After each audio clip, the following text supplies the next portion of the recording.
Are we in a recession? Some say we are, some say we're not. But it doesn't matter. As long as you have your goals set for FIRE, you are on the right track, no matter how the economy goes. Hey guys, welcome back to Coaching F.I.R.E. David, your coach here, and I'm super excited, or maybe not super excited, as today I'm going to talk to you about the recession. As you can see, I'm not in our usual setup. A lot has happened to me in the past few weeks, and that's why it's taken a while to get a video out to you. I'm also using a different camera right now. I don't have my microphone, so sorry if the video quality is not there. I'm just trying to get out so that way you guys can hear from me and hopefully keep listening and tuning in. And second of all, I just wanted to talk on this recession point because it is important. And I know that things can look and feel scary, especially with all the media telling you these different things all the time, but it doesn't have to be. So first, I just wanted to apologize, say, I came to a new city. I told you guys I was leaving Sanya. I slowly was selling off stuff. We moved here now. We're in Suzhou, and it's been great, but the school that we came to work for is not officially open yet, and they promised us a dormitory that hasn't developed yet, so we are actually been living in a hotel, and we're still in the hotel right now. That's my environment, so if you hear any noises that aren't supposed to be on the video, I promise I'll try my best to cut them out, but no guarantees. There are a bunch of kids that run around sometimes. Overall, it's been very fun here. Suzhou is a great city, much bigger than Sanya was. The weather, though, was extremely hot these past 2 weeks. And I know it's been hot all over the world. I was reading news on that, but it just, I heard that Sanya was a hot place, so I was really excited to go farther north and hopefully be in a cooler place for the summer, but it just didn't happen. Actually, it was even hotter here than it had been in Sanya. It was a little unfortunate, but you get what you get. So overall, hot topic of the week has been this recession thing. I know that they're saying, some people say 2 quarters of economic contraction means recession. Other people say you need more factors to call a recession. Overall, I don't think it matters for us. I think a recession matters in the sense of an economy as a whole and as a society as a whole. But individually, if you put yourself in a strong financial position, recessions actually can be beneficial and a great time to follow your plan of investing and dollar cost averaging.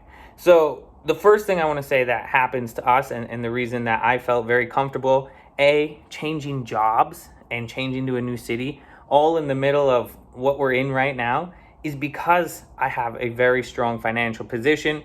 It's all diversified. All right, you guys know that I often talk about these different apps that I have. Landa, Arrived Homes, Happy Nest, M1. I could name a whole bunch that I'm using. Not a whole bunch, but I think I use between 10 different investing platforms to hold all of our portfolio. And it's just, I'm not in one basket. So I feel very confident when the market goes south, something else might be strong or is getting better. And hopefully other things can keep generating me my passive income, even when the market's not doing hot. So we haven't had any struggle yet. And one of the things that I want to touch on, and I think is the most important for any type of economic downturn, is your emergency money. All right. This counts as one of your diversification classes. It most certainly does for us because we put it into a money market and a bonds portfolio. They are separated, but the one is a bonds ladder, which is set up for every 3 months. These bonds mature and then we rebuy them. And these are all done in China because that's where we're currently living. And I feel if I ever had any emergency that needs money, of course, I would probably need the Chinese money more than I would need the US money. I do have a small account back in America that's there to protect our investment property, just in case we need anything important for that real quick. And I also have credit cards that I could use if I needed, in a pinch. But most of our emergency money is all in China and in the UN, and because of that, it's hard for me to relate a little bit. But I believe bond ladders can be set up, and ours are in 3-month increments, and we bought them every 2 weeks. So every 2 weeks, one of the bonds finishes, and then we've repurchased another one, and they just kind of cycle through. And that's how you would set up a bond ladder. So if you wanted to put $30,000 in, you would every month put in $10,000, and that's how you would structure it. So $30,000 is on a loop to be free every month. That would be a bond ladder. And you earn a little bit higher interest return on that because you're promising them for those 3 months you won't touch the money, it's locked up. And our other set, our largest set, is actually in a money market. And the big company Alibaba, is a Chinese company that has a money market offered for Chinese citizens. So my wife is able to use that, and we store a lot of money in there. That is our primary emergency money fund. We can get it at any time, and it earns roughly 3%, give or take. So again, it's not the best. Actually, it's terrible in a point where inflation is chewing away at it at 8%. But I would never risk that money in a market because I know that's my emergency money, and that's how I can accept new jobs and go months without working. My last job actually finished early. This job doesn't start until next week, August 1st. So there's this crunch time where I'm like, I have no work. I had no income, and I have to live. And next month, even though I start work in China, you get paid the next month for your previous month's work. So I would be getting paid in September for what I'm doing in August. So I still have another month to go with potentially no salary. But I'm not worried about it because I had that emergency money set aside. And I encourage all of you guys to do that. You never know what the future has in store, and it can just it really does. It helps you sleep at night. It's very peaceful. It's very reassuring to know that no financial crisis can throw you off from having any type of repairs that need to be done on your home or car, layoffs. An economic recession can mean a lot of things for people. And so getting your emergency money in place first is the most important part of your diversification. And if I showed you some charts of our first year saving, you will see that our emergency money took up almost 50 to 60% of all of our money. And just recently we looked at it, and my wife was astonished that actually now it's shrunken. It's down to about 10% of all of our money is in the emergency fund. Once we built the emergency fund, I only funded it to, it holds about 1 to 2 years of our expenses. It's quite big. My wife's a very safe person, so it is very big. Give or take, we could probably make it last 2 years, but it's about 1 year's of expenses. If we really needed it, we could extend it farther. So I think it's definitely bigger than most people's emergency fund. And now, because our other portfolio projects are growing, that part of our fund is shrinking, but the money itself is not shrinking. It's just in comparison to the other parts of our portfolio, it's shrinking. And that's good for me. I won't fund it more because I don't need it more unless my lifestyle inflates. When my lifestyle inflates and I start spending more per month, then I can actually add more money because I will need it. But I don't plan to do that. I guess you could contribute maybe 3 to 5% every year just to make sure it keeps up with inflation. 8% maybe this year or 10%.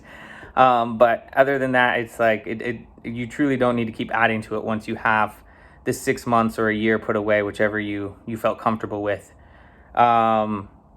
Because of course, the other parts of your portfolio will grow faster.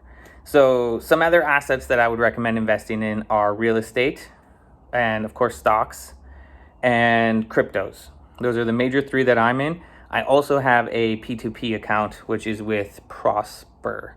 And Prosper has, I just did it because I don't have any P2P, and I was like, this is another way that diversify.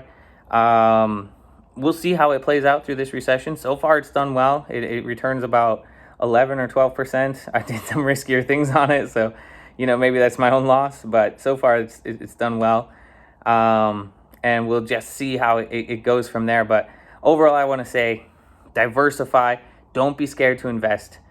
Recessions or economic downturns, especially stock market downturns, is a key opportunity. If you have your job and you don't lose your job, and hopefully you guys all keep your jobs and stay strong in the work field, but use that money to purchase these stocks because they're on discount. And I heard so many great stories, and one of my favorites I read was by a girl named Christy Shen. She wrote a book called Quit Like a Millionaire, or How to Quit Like a Millionaire, and she talks about her investing during the 2008 housing crisis and how that basically set her up for life. And I was so jealous reading it, and I was like, oh, how could I have not been born earlier, basically, and had that opportunity? And I was like, when that happened, I was in 8th grade, so there was very little chance that I could take part in it.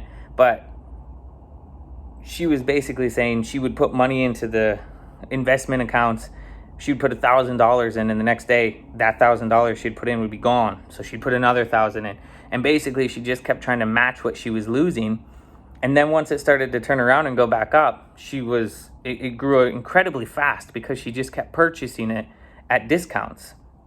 So we call that dollar cost averaging, where you're taking increments and you're just every time putting it in, whether it be every 2 weeks with your paycheck and you just want to put $50 in, or whether it be once a month if you're getting paid monthly and you just put in that amount. It is incredibly important to just buy the stock market while it's going down. And it doesn't look good, and you might think you're losing money, but really you're just setting yourself up for an awesome return in the future. The stock market will come back. It has to come back. If it doesn't come back, I'll tell you right now, if you're investing in an index like me, the moment that the stock market doesn't come back and it goes to zero, your money doesn't matter anymore. So it doesn't matter that you lost it, because it would be worth nothing. If the largest 500 companies in America sank, what difference does it make if you have money or not? Because that would be Apple, Google, Starbucks, McDonald's, all of these companies just gone, zero, bankrupt. So truly, I think it's fine. Just invest your money. The odds are in your favor. I'm not a financial advisor, but I believe in this theory. If you don't trust me, go ahead and check out that book I offered, How to Quit Like a Millionaire. Totally life-changing, and hopefully you guys can keep investing. I want to be in my new apartment hopefully at the beginning of next month. If I get there, I'll definitely be posting you guys another video, hopefully with a cleaner shot. I'll get out my gear. Right now, all my gear is in a big box, and it's at the school locked away. I couldn't get to it, so this is what you guys get. Sorry about that, but next time I hope I can get you guys a nice proper video, and hopefully we'll have some accounts to check in on. I do want to update you guys on my happiness because I got a good payout there. I was trying to talk with the CEO. I'm not sure if I'll have that arranged before or after the next video, but I will definitely keep you posted there, and also update you on Landa because we finally got some payouts from those multifamily properties. So hopefully I'll see you guys next time on Coaching F.I.R.E, and bye-bye. Subscribe, share, and like.